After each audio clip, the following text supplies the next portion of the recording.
ఇక్కడ ఉన్నాడు. ఈ జీవుడు ఇవాళ ఈ శరీరంలో ఉన్నాడు.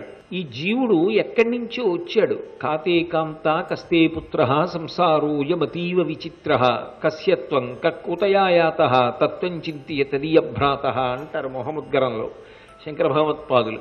తాను ఎక్కడి నుంచో వచ్చాడు, మళ్ళీ ఎక్కడికో వెళ్ళిపోతాడు. ఈ జీవుడు ఇవాళ ఈ శరీరంలో ఉన్నాడు.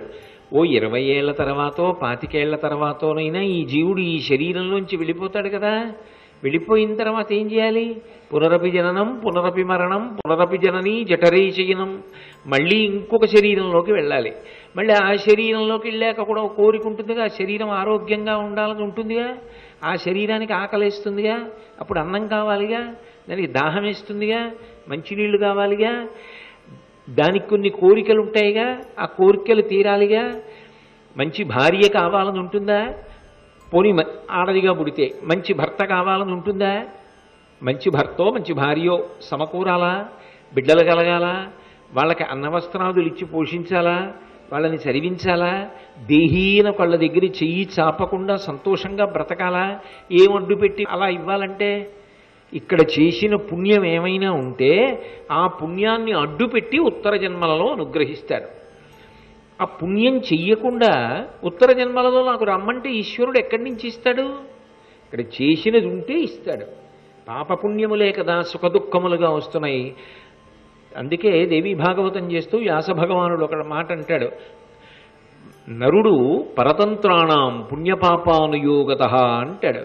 కేవలముగా గత జన్మలలో చేసుకున్నటువంటి పాపపుణ్యములే ఈ జన్మలో సుఖదుఖములుగా వస్తున్నాయి.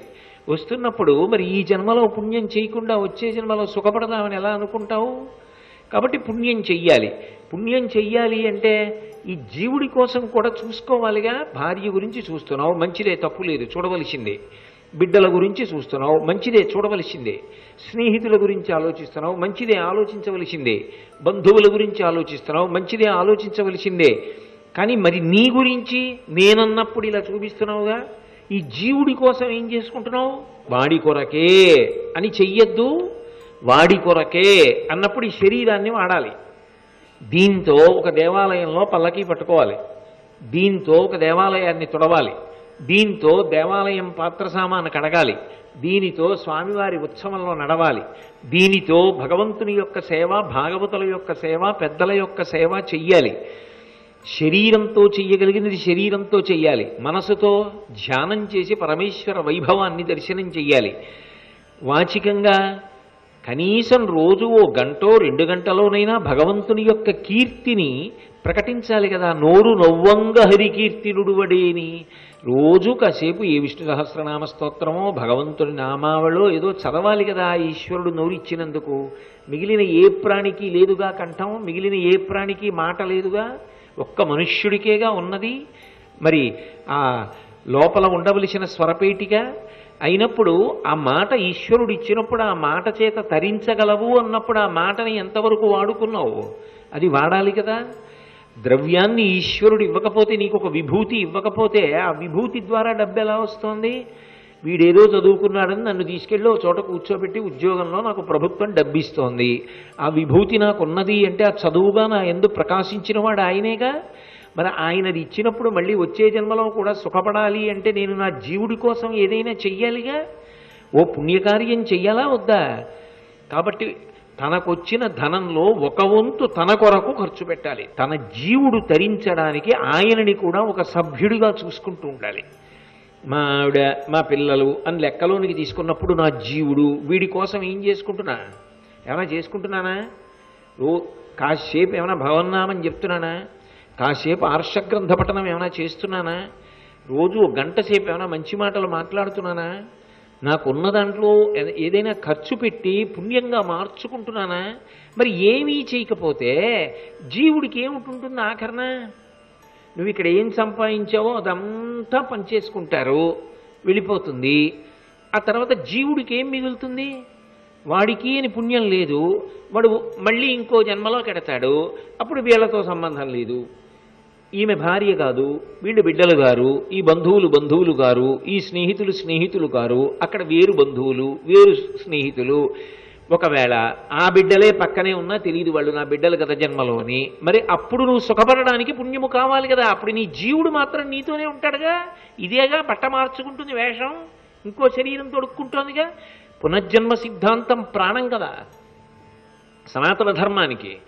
అయినప్పుడు మరప్పుడు సుఖపడతావా దుఃఖపడతావా అంటే సుఖపడాలని అడుగుతున్నాం కదా. మరి సుఖపడాలంటే పుణ్యం చెయ్యాలి కదా. త్యాగే నైకే మృతత్వమానసు. మరి నీ గురించి ఆలోచించుకోవోయ్. ఉద్ధరేణ ఆత్మానాత్మానం.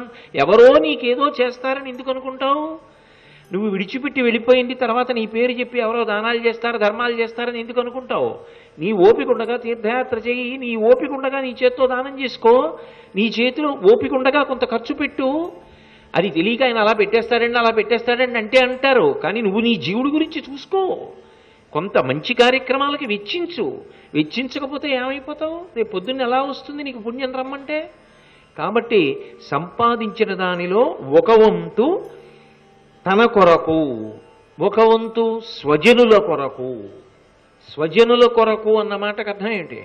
కేవలము నేను బాగుండడం కోసమే కాదు, నా వాళ్ళు బాగుండడం కోసం. స్వజనులు అంటే ప్రధానంగా కుటుంబ సభ్యులు వస్తారు. విశాల హృదయం ఉంటే లోకమంతా వస్తుంది. ఆ స్వజనుల కొరకు ఏం చేయాలి అంటే వాళ్ళు బాగుండడం కోసం కూడా నువ్వు మంచి పనులు చెయ్యాలి. నా కొడుకు అభ్యున్నతిని పొందాలి, వాడి కోసం నేను మంచి పని చేయాలి. నా అల్లుడు బాగుండాలి, నా అల్లుడి కోసం, నా కూతురి కోసం, నా మనవల కోసం నేను మంచి పనులు చెయ్యాలి. మరి ఎందుకు నువ్వు కుటుంబానికి పెద్దరికం? దేనికి పెద్దరికం? నువ్వు ఏదో చెయ్యాలి, నువ్వు ఏమీ చేయనప్పుడు దేనికా పెద్దరికం? ఇక నిన్ను నమ్మి వాళ్ళు ఉన్నారు, నాన్నగారు అని పిలుస్తున్నారు, మా నాన్నగారు ఉన్నారు, ఆయన నన్ను ఆదుకుంటారని నమ్ముతున్నాడు. అయినప్పుడు నువ్వేదో చేయకపోతే ఇంక ఎలా? మరి స్వజనం ఏమైపోతారు? స్వజనం కొరకు చెయ్యాలి. 5వ వంతు స్వజనం కోసం ఖర్చు పెట్టు. కాబట్టి నీ ద్రవ్యాన్ని విభాగం చేసుకో. ఇది ఎవరు చేస్తారు? బ్రహ్మచారి చెయ్యడు, వానప్రస్థు చెయ్యడు, సన్యాసి చెయ్యడు, ఇంకెవరు చెయ్యాలి? గృహస్థు చెయ్యాలి. ఇప్పుడు ఈ గృహస్థు అలా చేస్తున్నాడు కాబట్టి మిగిలిన ఆశ్రమాలన్నీ ఎవరి మీదకి వచ్చేస్తున్నాయి? ఆధారానికి ఆయన మీదకే వస్తున్నాయి. అంతేకాదు, ఆయన క్రమక్రమంగా చేసేటప్పుడు ఏ మాట అంటుంటాడు? ఎదుగుతూ ఉంటాడు జీవితంలో. మొట్టమొదట్లో ఏమంటాడు? నా కోసం, మా ఆవిడ కోసం, తర్వాత నా పిల్లల కోసం, తర్వాత ఓ వైరాగ్యం వచ్చింది, ఎవరి మా నాన్న వాళ్ళు చేసుకుంటున్నారు, వాళ్ళు వృద్ధిలోకి వచ్చారు. ఇప్పుడు ఏమంటాడు? నా ఒక్కడి కోసం కాదు, అందరూ బాగుండాలి. వాళ్ళు ఎవరన్న దానితో నాకు సంబంధం లేదు, అందరూ బాగుండాలి. అందరూ బాగుండాలంటే ఉదార చరితానాంతు వసుధైక కుటుంబకం. ఉదారమైనటువంటి చారిత్రము కలిగినటువంటి వాడికి, నడవడి కలిగిన వాడికి ఈ యావత్ ప్రపంచము కూడా కుటుంబమే. అప్పుడు ఆయన కుటుంబము కేవలముగా ఏదో తన భార్య తన బిడ్డలు కాదు, లోకమంతా నా కుటుంబమే అంటాడు. ఇప్పుడు విశాల హృదయంతో ఆయన ఏం చేస్తున్నాడు? తాను ఏది చేసినా లోకము కొరకు, అందరూ బాగుండుట కొరకు. మనం ఏం చేస్తూ ఉంటాం? పెద్ద పెద్ద ఉత్సవాలు చేసి ఆఖరణ శాంతికర కళ్యాణము అని చేస్తాం. ఎవరికి శాంతి? లోకమంతా ప్రశాంతంగా ఉండాలి, అందరూ హాయిగా ప్రశాంతంగా సంతోషంగా ఉండాలి, ఎవ్వరూ కీచులాడుకోకూడదు, ఎవ్వరి మనస్సుల్లో ఏ స్పర్ధ కలగకూడదు, అందరూ సంతోషంగా ఉండాలి. శాంతికర కళ్యాణము అని చేస్తున్నావా లేదా? అంటే అందరూ బాగుండాలని చేస్తున్నావా లేదా? కాబట్టి గృహస్థాశ్రమంలో ఉండేటటువంటి వ్యక్తి కర్మ చేస్తాడు, గృహస్థాశ్రమంలో ఉండేటటువంటి వ్యక్తి యజ్ఞం చేస్తాడు, అగ్ని ఆరాధన చేస్తాడు, చేసి లోకము యొక్క సుఖాన్ని కోరుతాడు. మిగిలిన ఆశ్రమాల్లో ఇలా చేసే అవకాశం ఉండదు. బ్రహ్మచారి ఎలా చేస్తాడు? భార్య పక్కన లేకుండా యజ్ఞయాగాదులు కుదరదు. వానప్రస్థు ఆత్మవిచారం చేస్తాడు. సన్యాసి అన్ని సంగములు విడిచిపెట్టి ఆత్మయందు రమిస్తూ ఉంటాడు. లోకహితము కొరకు చెయ్యగలిగిన వాడెవరు? ఒక్క గృహస్థే. కాబట్టి గృహస్థాశ్రమము చాలా గొప్పదో.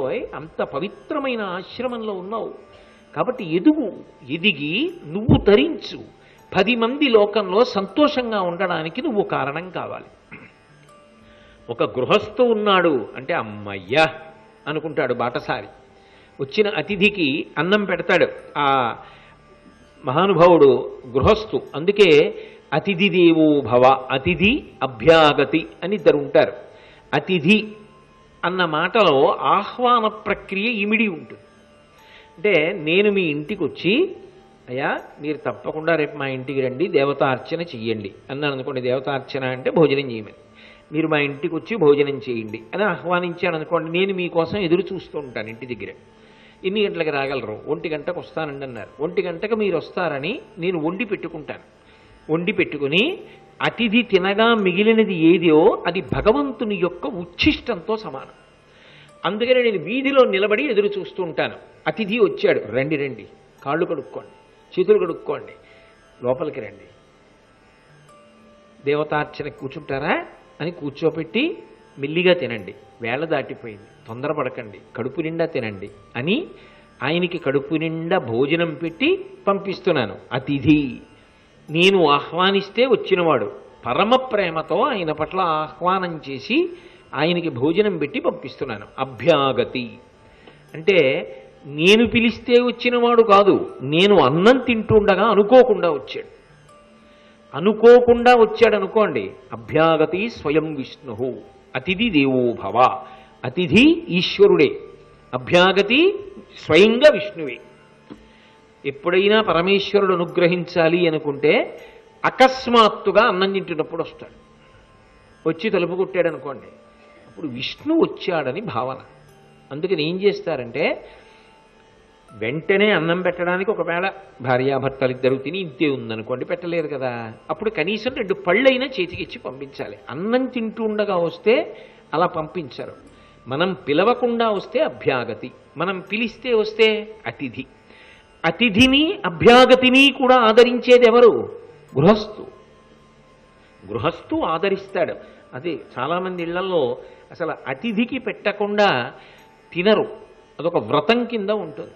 కాబట్టి అతిథి పూజ, అభ్యాగతి పూజ ఈ 2 చేసేది ఎవరు అంటే గృహస్థు చేస్తాడు.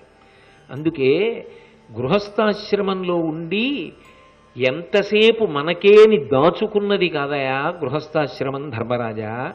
అతిథి పూజ, అభ్యాగతి పూజ చేసి చిట్ట చివరికి ఈ ప్రపంచమంతా నా కుటుంబమే అని ఎదిగి పత్నిని ధర్మపత్నిగా స్వీకరించి ఇద్దరూ కలిసి ధర్మం చేస్తారు. ఆవిడ వండుతుంది, ఆయన ఔపోసన వడ్డిస్తాడు, వచ్చిన వాడిని ఆహ్వానం చేస్తాడు, కూర్చోపెడతాడు, ఇద్దరూ కలిసి జీవితంలో తరిస్తారు. కాబట్టి ఆ గృహస్థాశ్రమం ఇంత గొప్పదయా. ఇటువంటి ధర్మం చెయ్యగా చెయ్యగా ధర్మాన్ని పట్టుకోగా ఏమైపోతుంది? కామము ధర్మముతో ముడిపడిపోతుంది. సకలాశ్రమస్థులను శక్య ప్రక్రియంబ్రోపు. నీకు ఎంత శక్తి ఉందో అంత శక్తితోటే అందరినీ ఆదుకుంటూ ఉంటాడు గృహస్థు. కాబట్టి అలా ఉండాలి గృహస్థాశ్రమం అని ఒకానొకప్పుడు మహానుభావుడైనటువంటి చతుర్ముఖ బ్రహ్మగారు నిర్ణయం చేశారు. కాబట్టి పంకజగర్భుండు గృహస్థ ధర్మములుగా కల్పించే నిర్వీశ్వర. గృహస్థు యొక్క ధర్మంగా నిరూపణం చేశాడు. అలా పండించుకున్నటువంటి ఆశ్రమం ఏదో అది గృహస్థాశ్రమం అని మహానుభావుడు భీష్ముడు అంపశయ్య మీద పడుకుని ధర్మరాజు గారికి ప్రబోధం చేసి వానప్రస్థాశ్రమం ఎలా ఉంటుందో చెప్తున్నాడు. ఎందుకంటే మనవణ్ణి చూసేశాడు అనుకోండి, మనవడి వరకు ఎందుకండి, మనవడి వరకు కూడా అక్కర్లేదు, కొడుకు ప్రయోజకుడు అయ్యాడు, వాడంతటా వాడు కార్యాల్ని నిర్వహించగలడు, వాడి భార్య ధర్మపత్ని వాడికి ఉంది, తాళం చెవులు వాడికి ఇచ్చేసి చాలా శ్రమ తగ్గించేసుకుని ఆ రోజుల్లో అంటే అరణ్యానికి వెళ్ళిపోయారు. ఇప్పుడు అరణ్యానికి వెళ్ళిపోవాలనే సిద్ధాంతం ఏం లేదు. ఉన్నవాడు ఉన్న చోట నిరాడంబరంగా భగవత్పరం చేసి జీవితాన్ని మార్చుకోవచ్చు. లౌకికమైన కోరికలను తగ్గించేసుకుని జీవితాన్ని భగవత్పరం అంటే మౌఢ్యంగా పూజ గదిలో కూర్చోవడం కాదు, సమాజమును ఈశ్వరుడుగా మార్చుకుంటారు. మార్చుకుని ఆ సేవలో తరిస్తారు భార్యాభర్త. అప్పుడు విర్రిలు పిచ్చిలు తగ్గిపోతాయి. అంటే అక్కర్లేని వాటి వైపుకి మనస్సు వెళ్ళకుండా హాయిగా విశాల హృదయంతో సంతోషంగా ఉంటారు. మనిషి జన్మ ఎత్తిన తర్వాత ఎవరో ఒకరు వెళ్ళిపోవలసిందే. ఉన్నన్నాళ్ళు బాసటగా నిలబడింది, వెళ్ళిపోయింది. నేను పడిపోవలసిందేగా. పూనికతో ఇంకా ఈశ్వర సేవ యందు మగ్నమై తన శరీరం పడిపోయే వరకు సేవిస్తాడు, శోకమోహములకు దూరమవుతాడు. కాబట్టి అటువంటి వానప్రస్థు యొక్క ధర్మం ఎలా ఉంటుందో చెప్తాను ధర్మజా విను. తానున్ భార్యయునీగు పేరడవికిన్ తానొక్కడైనంచను మానాహంకృతులుట్సు ఇంద్రియములన్ మర్దించు అచ్చో జడల్పూనున్ తాపస శాస్త్రముల్ చదువు జల్పున్ గోష్ఠి తజ్ఞాళితో వానప్రస్థ విధా ప్రవిష్ఠుడు ప్రజా వాత్సల్య నిఘ్నాత్మతన్. ఆ వానప్రస్థాశ్రమానికి ఇంకా మనం వెళ్ళిపోయి అలా ఉందాం, ఇక జీవితాన్ని అలా గడుపుదాం అని స్థిరమైనటువంటి నిర్ణయం చేసుకున్న వాళ్ళు ఎలా ఉంటారు అంటే, తానున్ భార్యయునేగు బేరడవికిన్, తాను తన భార్య కలిసి అరణ్యమునకు వెళ్ళిపోతారు. ఇప్పుడైతే అలా వెళ్ళిపోవాలని నియమమేం లేదు, అలా వెళ్ళిపోక్కర్లేదు, వాళ్ళ ఇంట్లో వాళ్ళు ఉండొచ్చు.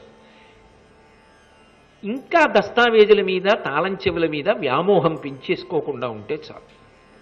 పిల్లలు పెద్దవాళ్ళు అయ్యారు, వాళ్ళు నిర్వహించగలరు. మనం ఏం చెయ్యాలో అది చేసుకుందాం ఇంకా. అంతేకాని వాచా వేదాంతం అని నోటితో మాత్రం వేదాంతం మాట్లాడడం, ఆచరణకు వచ్చేటప్పటికి రాగద్వేషాలు పండి పండని పుచ్చు పండు అవుతుంది. అలా ఉండకూడదు.